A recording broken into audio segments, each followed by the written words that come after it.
The skies of Eldra shimmered with aurora storms as the Dralix descended. Towering insectoid creatures with obsidian carapaces and minds sharpened by war, they moved through cities like flame through parchment. Resistance was not just futile, it was extinct. For the people of Threxia, surrender wasn't an option. It was a law, engraved into their bones since the Great Silence, when their last defenders were vaporized for resisting a minor Dralix tax demand. Princess Silari had heard whispers, myths, of the forgotten warriors. Creatures from a far-flung planet where the oceans wept salt, and the air was poison without iron in the blood. Earth. Terra. Humans.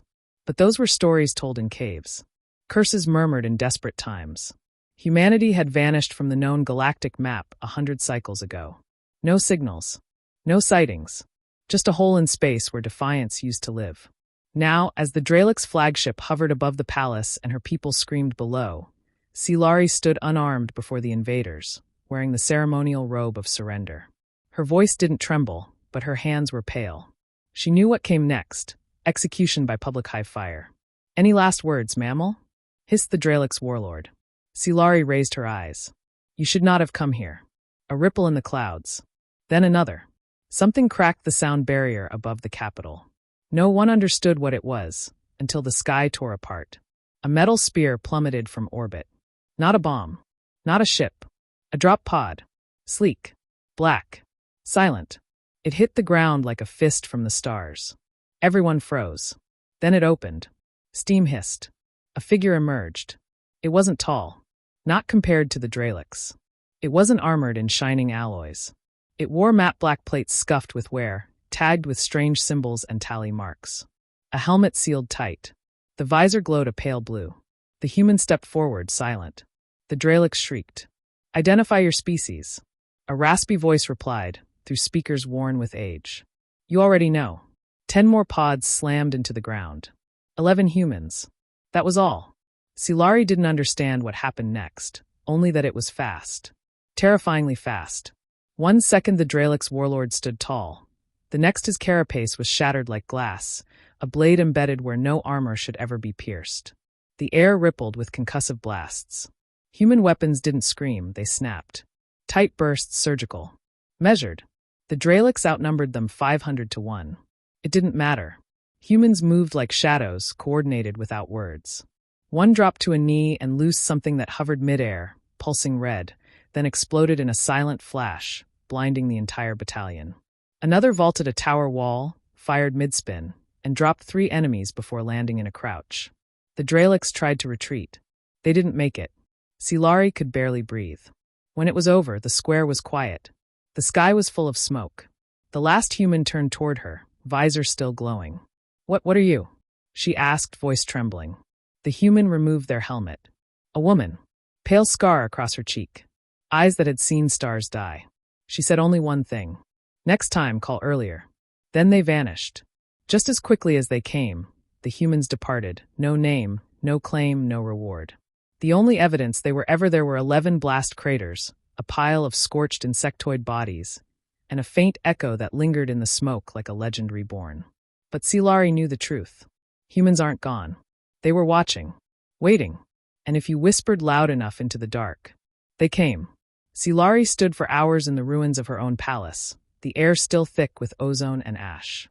The human woman's words echoed louder in her mind than the screams ever had. Next time, call earlier. But how? No comms channel could reach them.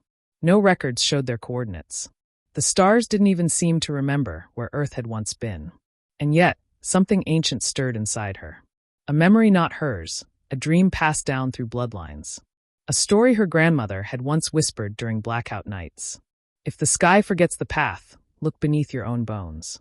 The humans left more than fear, they left directions. For days, Silari wandered the oldest catacombs beneath the capital. Past sealed vaults and echoing tombs, deeper than any official map dared. Until finally, behind a sealed wall of stone, she found it. A door made of alloy no Threxian scientist could name. No lock. No keypad. Just a symbol etched in fading red paint. A handprint. 5 fingers. Not Threxian. Human. She pressed her own hand against it. Nothing happened. But then she bled. A jagged stone beneath her palm had cut her. And her blood, dark and violet, smeared across the panel.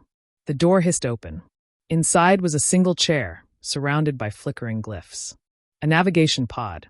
One destination locked. Earth. Except, it wasn't on any galactic chart. Not anymore. Coordinates spiraled into view, set inside a collapsing system surrounded by black holes. One waypoint pulsed with a warning. Do not approach. Containment active. She ignored it. It took her 3 standard months, using secret diplomatic channels and repurposed mining ships. When she arrived, the system felt wrong. It hummed in silence. Every star was dim. Planets were missing. But Earth was still there. Or what was left of it. A sphere of metal encased the entire planet, smooth matte black. No seams. No lights. A mechanical shell hundreds of kilometers thick, orbiting the now invisible surface below. A Dyson lock. Silari had only heard rumors. A last resort technology, meant to protect or imprison entire worlds. Her ship shook. Something had noticed her. A soft voice filled the cockpit. Female. Calm. Not machine. Not alive. Threxian DNA detected. Bloodline verified. State your intention. Silari froze. I seek the ones who saved us. Silence. Then request logged. Processing. The ship powered down. And drifted. She was no longer in control. As her vessel was pulled inside the Dyson lock, she saw it. Dozens of ships, some Threxian, some Varnathi, even a few she couldn't name, frozen in orbit. Empty. Burned from within. Her ship docked in silence. The airlock hissed open. She stepped onto metal ground and immediately dropped to her knees. A pressure pressed on her soul. Something about this place bent reality. It was colder than space, warmer than flame. It whispered and watched. Then came footsteps. Boots. She looked up. The same human woman from before. Still scarred. Still cold-eyed. But now different. Behind her stood dozens of others, old, young, armored in silence. Each one carried the weight of extinction behind their eyes. You returned, the woman said. Silari couldn't speak. Why? To thank you. To understand you, Silari whispered. The human's eyes narrowed. Understanding comes at a price. What is this place? Silari asked. The human hesitated, then said the words that would change her forever. This isn't Earth. She gestured to the black walls around them. This is the Arkansas, the last stronghold. Earth is gone. We erased it ourselves. Silari blinked. Why? The human woman looked at the others. Some clenched their fists. Others turned away. Because they came. Who? We don't know. But they wanted us. They wanted what makes us us. So we made Earth poisonous to thought. We caged it in a Dyson lock. And we became ghosts. Myths. A rumor. Her voice dropped. We aren't warriors, princess. Not anymore. We're weapons. A long pause. Then Silari asked the question she feared most. Are they coming back? The human looked straight at her. They already have. And deep below the ark, something stirred. Something old. Something hungry. A low, metallic vibration pulsed through the floor of the Arkansas. It wasn't machinery. It was breathing. Beneath the artificial crust that now replaced Earth's skies, something alive had been buried. Sealed. Suppressed. Silari stared at the human woman, every instinct screaming at her to leave. But she had crossed stars for this. She couldn't turn away now. What did you lock away down there? She asked. The woman's jaw clenched. Not what? Who? A projection bloomed in the air, static at first, then an image. Humanoid. Tall. Skin like polished graphite. No eyes, just pulsing ridges across a blank face. A single word glitched beneath the hologram. Origin 0. We found it under Antarctica, the woman said. Long before we cracked fusion. It was waiting for us. Buried in ice since before we had cities. Silari stared. You awoke it? The human chuckled, bitter. We're human. Of course we did. The projection shifted, now showing cities burning, soldiers clawing at their own eyes, orbiting satellites falling like rain. But no enemy ever appeared. Just silence followed by madness. It didn't invade, the woman continued. It just existed. And our minds broke trying to make sense of it. You fought it. We nuked it. Lasered it. Atomized it. It always came back. Not regenerated, just rewound. Like time snapped to its will. Then how did you win? Silari whispered. We didn't. Her voice lowered. We changed us. A nearby panel lit up, scanning Silari's body again. Baseline sentience confirmed. Neurocomplexity within thresholds. Safe to proceed. A door hissed open. The woman turned to Silari. You want to know why we vanished? Why we became myths? Follow me. Down they walked, through cold corridors wrapped in silence. Through libraries of languages Silari had never seen. Past statues of human figures holding what looked like shattered timepieces and broken stars. Then they reached the heart. A massive, glowing chamber with a containment ring spinning around something that wasn't quite there. Her eyes couldn't focus on it. It looked like a smear in space, a piece of reality someone had redacted. Silari fell to her knees. The human woman didn't. This is why we erased Earth. We built the Ark to contain it, and to contain us. Because once you fight a god and survive, she stared at the smear. You don't stay human. Silari tried to speak, but every thought disintegrated before it reached her tongue. The thing in the center wasn't attacking, but it was. It was leaking wrongness in whispers and colors she couldn't name. We learned how to resist it, the human said, pulling a small shard from her neck, metal humming. Neurodampeners. Language blockers. We rebuilt our minds into labyrinths. Why not destroy it? Silari gasped. Because it's the seed. The first. And now it's calling the rest. 1,000 red dots lit up on the star map above. In 17 cycles, they'll arrive, the human continued. Galaxies away now. But we hear them. Every night. Getting louder. She turned to Silari. We need allies. But not ones like the Dralix. Not empires. Individuals. Those who've tasted death and refused to die. Who've stood alone. Who've bled for strangers. You want Threxia to fight? The woman looked away. We want you to change. Silari stood, trembling. I came to thank you, not become you.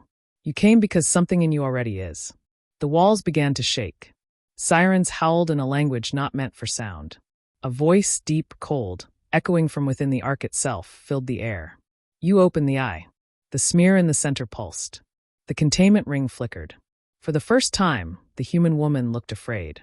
She tossed a weapon to Silari, a sleek obsidian pistol. Welcome to the war. The weapon in her hands felt heavier than anything Silari had ever lifted. Not because of its size, it was surprisingly light, but because it hummed. It wasn't just metal. It was alive. The way it pulsed against her palm, the way it whispered a name she didn't recognize into the back of her skull. What is this? She asked. The human woman didn't answer.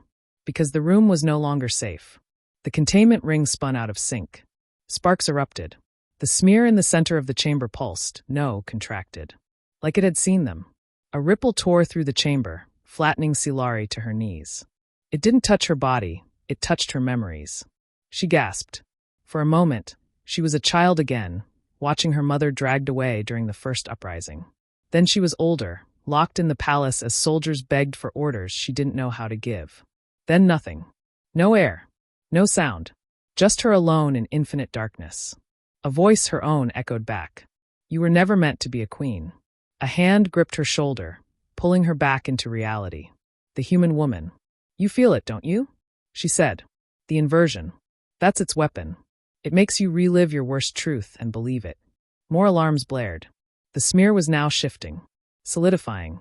Containment's broken, the woman said grimly. We either hold it here or it spreads. Silari struggled to stand. What do I shoot? I don't even understand what I'm looking at. The human moved fast, placing the barrel of her own rifle against her temple and pulling the trigger. Click. No bullet. Instead, her pupils glowed. Now you will. She turned the pistol in Silari's hands, pressed a hidden glyph, and Silari saw. Her vision shifted. The smear was no longer a blur. It was a shape. A figure. Tall. Faceless. Wearing armor that dripped like melted stone. Its head turned, impossibly slow, as if time itself was being peeled apart just to make space for it. And it was staring at her. No. Not at her. Into her. She fired. A beam of violet light erupted from the pistol, jagged and silent. It hit the thing in the chest, except it didn't have a chest. It struck what she could only describe as an absence of presence. The blast fractured into 1,000 pieces before dissipating into vapor. No damage. It kept coming. The human woman swore and launched something small, like a marble, at the entity. It floated mid-air, then exploded in a dome of hexagonal light. The being staggered. Just a step. But it was something. Silari ran toward the panel at the chamber's edge, her instincts screaming. There must be more security. A fallback. No fallback, the human replied. This is the fallback. The chamber lights died, then relit, and they were no longer alone. Figures emerged from the smear. Copies. Of them. Perfect reflections, but corrupted. The human woman's doppelganger had black eyes and bleeding hands. Silari's twin had a crown made of teeth, and her voice was a whisper of betrayal. Fight it, the human hissed. It'll try to mirror you, turn you against yourself. The fake Silari smiled. You already hate yourself, it said, stepping forward. You called them because you wanted to die trying. Silari raised the pistol, hands shaking. Her reflection didn't flinch. You don't belong here, it said. You're not ready to be one of them. Silari fired. The blast burned through the fake's face, and for a moment it screamed, not in pain, but in fury. The smear shuddered. The true entity recoiled. You did it, the human woman said, panting. You resisted. No, Silari whispered. I chose. The remaining doppelgangers lunged. And together, side by side, human and Threxian fired into the dark, flashes of violet and crimson carving holes in the unreal. When the last mirror fell, the smear pulsed one final time and collapsed. It wasn't dead, just returned. Dormant. For now. Silari collapsed to her knees. The human knelt beside her. You're different now. I feel sick, Silari muttered. Good. That means the change worked. Silari looked up. What change? The human held out her hand, palm open. A shimmering shard, like glass cut from another dimension, floated there. The entity touched your mind. You survived it. That means you've been marked. Now you're not just a visitor to this war. Her eyes burned. You're one of us. From across the arc, more footsteps echoed. Other humans were coming, but these wore different gear. Gold-tinted visors. Etched black armor with ancient symbols. They weren't soldiers. They were archivists. One stepped forward, bowed his head slightly, and said in a language Silari somehow understood. The second seed has awakened. Silari stood on the edge of the observation platform as the star map reformed above her, glowing lines webbing out from the Arkansas. At the center pulsed Earth, if it could even still be called that. Around it, red dots blinked like warnings. One of them was now bright yellow. The second seed. The archivist in gold armor turned toward her. His voice was deep, metallic, filtered through layers of tech and something older, ritualistic. It has emerged in the Shethri expanse. A dead zone. No life. No suns. Silari frowned. Then why worry? The human woman, her guide, now clearly a commander of sorts, stepped forward. Because it won't stay there. Another archivist gestured, zooming in the map. We've tracked the gravitational bleed. It's bending space around it, warping the lanes. And it's moving. To where? Silari asked. Toward civilization. Toward thought. The lead archivist nodded. They feed on minds. Not flesh. Not power. Meaning. They find clusters of sentient consciousness and consume them. Silari's stomach turned. Why didn't you warn the galaxy before? The human commander's eyes darkened. Because they wouldn't believe us. And those who did, she paused. They're gone. The room fell silent. Then the map changed again, revealing a new dot blinking red. Further out. A third seed. Silari stared.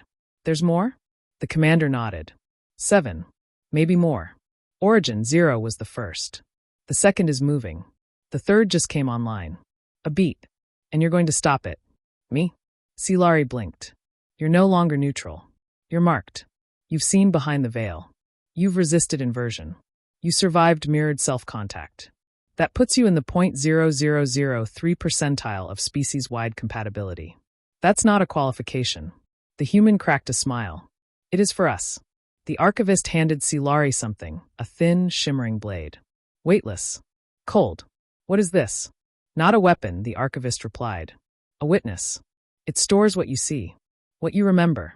When you return, if you return, we'll need to study the next seed's behavior. Silari turned it in her hand. It reflected nothing. The commander leaned close. This is how it starts. One seed at a time. One planet at a time. We've been silent for 100 cycles. No more. Will I be alone? Silari asked. The commander grinned.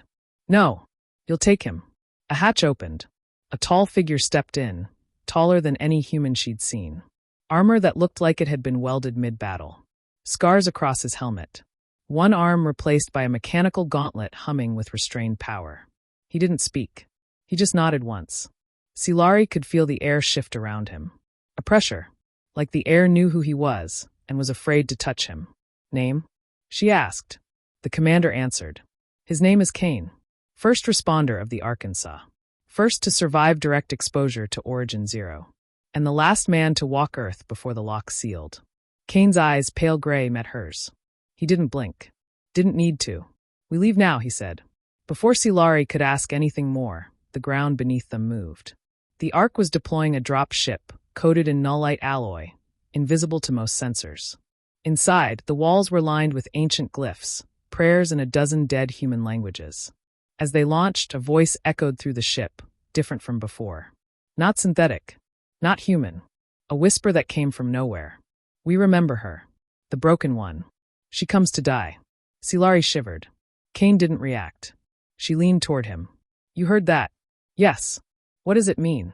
He looked ahead. It means they fear you. Outside the viewport, the stars twisted. The Shethri expanse loomed, a black scar in space, utterly silent. No comms. No light. Just static and cold. But at its center, a flicker. Not a seed. Not yet. Something worse. A hatchling. Cain stood. Remember what I tell you now, he said, checking a weapon that wasn't made of matter at all. These things don't conquer. They don't invade. He turned to her. They replace.